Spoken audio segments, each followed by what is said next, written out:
ፋሲካ ለእርስዎ ምንድን ነው?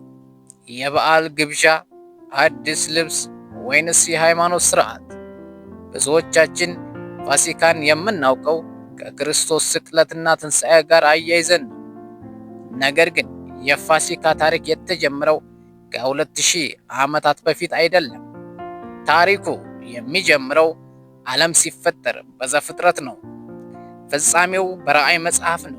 ዛሬ በመጽሐፍ ቅዱስ ውስጥ የተደበቀውንና ከዘፍጥረት እስከ ራእይ የተዘረጋውን ድንቅ የፋሲካ ምስጢር እንፈታለን።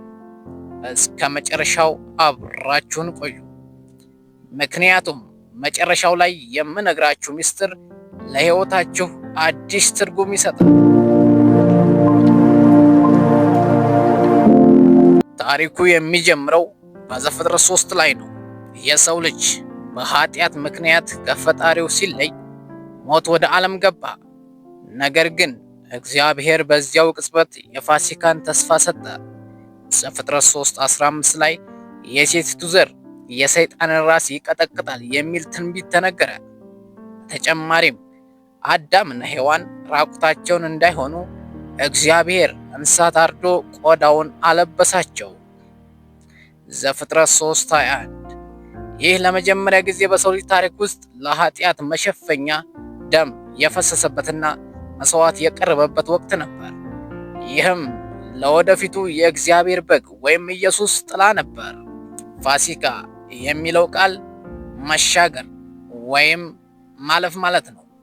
ታሪኩ ያለው ዘጸአት 12 ላይ ነው። እስራኤላውያን ከግብፅ ባርነት ሊወጡ ሲሉ እግዚአብሔር አንድ ትእዛዝ ሰጣቸው። ነውር የሌለበት በግ እረዱ፣ ደሙንም በበራችሁ መቃን ላይ ቀቡት። ዘጸአት 12:7 መቅሰፍቱ በግብፅ ላይ ሲመጣ ደሙን ባየ ጊዜ ቤቱን አልፎ ይሄድ ነበር። ያ በግ ፋሲካ ተባለ። ያ ደም ሞትን አስቆመ፣ ባርነትንም ሰበረ። ከዘጸአት በኋላ ነቢያት ስለ እውነተኛው የፋሲካ በግ በዝርዝር መናገር ጀመሩ። በተለይ ነቢዩ ኢሳይያስ በምዕራፍ 53 ላይ እንዲህ አለ፣ እንደ በግ ለመታረድ ተነዳ፣ ስለ መተላለፋችንም ቆሰለ። ኢሳይያስ 53 ከ5-7 ፋሲካ በግ ብቻ ሳይሆን ሰው እንደሆነ እርሱም መጥቶ ዓለምን ከኃጢአት ባርነት እንደሚያወጣ በግልጽ ተናገረ።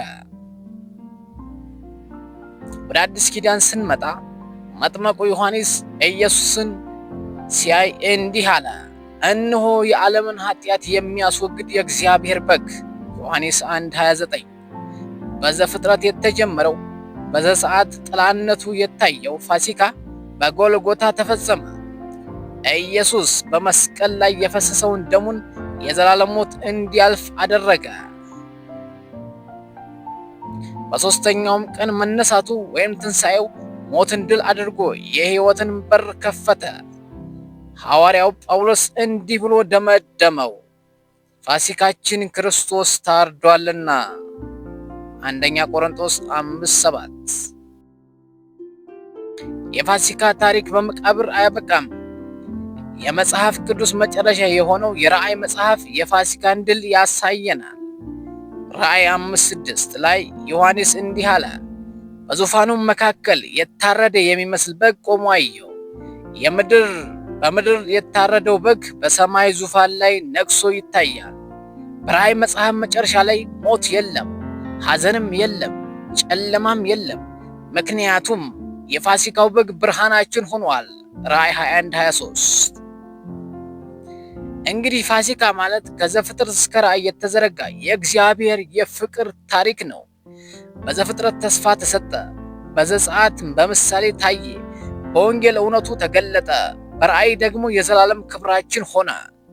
ፋሲካ ሲመጣ የምናከብረው የበግ ሥጋ መብላታችን ሳይሆን ሞት ያለፈን መሆናችንና በክርስቶስ የዘላለም ሕይወት ማግኘታችን ነው። ይህ ታሪክ ዛሬ ለእናንተ ምን ትርጉም አለው? የፋሲካው በግ የእናንተስ ቤዛ ሆኗልን? ሐሳባችሁን በኮሜንት ላይ አጋሩ።